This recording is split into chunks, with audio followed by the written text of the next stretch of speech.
tiger coming after him. So he runs away, and he goes and starts climbing down a cliff to get away from the tiger, and looks down beneath him, and there's another tiger. So he's hanging on to this cliff for dear life, and he's thinking to himself, he knows he's going to die. So am I, and so are you. All we have is the time that we spend clinging to the side of that mountain. This is how I spend my time clinging to the side of the mountain. It's sort of progressed. You can't really, I don't know if you can see it over there, but it goes from sleep goes down, family and work goes up. That's how that goes. And the other part of that story is, as he's on the side of the mountain, he notices a strawberry growing, and he takes it and he eats it. And it's the best strawberry he's ever had in his life. And that's because he's living right then in that moment, because he has no other choice. And that's all that we all have, is this time right now. So what is important with the time that we have? It's to make the most of it, to live in that moment, and to do things that we actually enjoy. So I was really digging some of the earlier ones. Doing things that you care about is huge for me. This is a startup that I'm working on, Milton. That's what I care about. That's what I do. I also have a day job. I care about that, but maybe not as much. Other big thing, don't do things that suck. If you have something in your life that sucks, don't do it. You have 3 choices. You can eliminate it, you can delegate it to somebody else, or you can automate it with some sort of system to help you. They all rhyme, so you can remember that. Asking for help is okay. That's the delegation part. Someone else was talking about the importance of community, and I find that this is very, very true. Find the community that works for you, and ask them regularly for help. They actually like it. It won't be a bad thing. It'll also help you hang with people that you like and that you actually care about, instead of working with a bunch of assholes that you don't care about. Don't do that. Don't work with the jerk-offs. Work shouldn't be work. I'm sorry, work shouldn't be work. Work should be work, right? If you say it with work, that's bad. If you work, stop working, and start working. Have fun at work. It's allowed.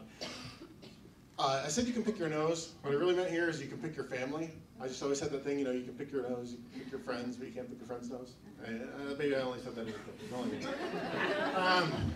But you can pick your family, that's important. Particularly your spouse. You have to have someone that supports you and really is a partner in your life. And I think that's very important because it makes your home life and your work life equally happy. And don't treat your family worse than you would a stranger. It annoys me when I see people out in life, like at a restaurant, and someone's very respectful to the waiter or the waitress. They should be, but then very disrespectful to their wife or their children. I don't understand that behavior. You love them. You should treat them with the same respect that you would a perfect stranger. Be content. You don't have to always be happy. We have this notion of happiness in America where happiness is something that happens for 5 seconds, and then you blow out the candles, and that's it. But happiness, that's why I didn't say be happy here. I said be content. Just be satisfied with where you are and who you are and what you're doing. When tired, rest. When hungry, eat. Otherwise, don't do those things. I don't follow this one very well. If I did, I would be a lot skinnier.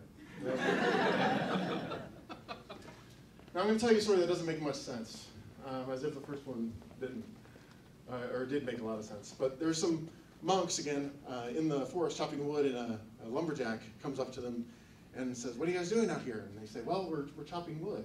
"What are you doing?" "Oh, I'm chopping wood to make a fire." "Ah, that's the difference between monks and lumberjacks. Lumberjacks chop wood to make a fire, we chop wood to chop wood. Of course, if we don't chop the wood, we can't make a fire." I said 1 hour a week here. That's not the length of time you're supposed to think about that story. Again, what that story means to me is you chop wood to chop wood. You do what you do because you actually like doing it, not to get something else. Sort of the whole intrinsic versus extrinsic motivation. Do whatever it is you are doing when you're doing it. Don't be doing something else up here than you're doing right here.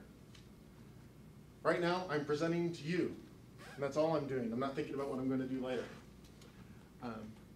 Again, all we have is time. Think about how you use your time.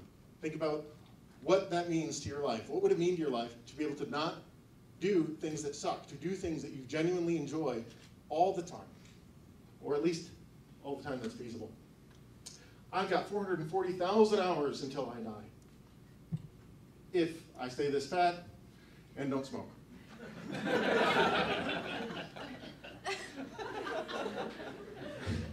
I don't know how much time you have, and I may not have all that time, in fact, but let's make the most of it.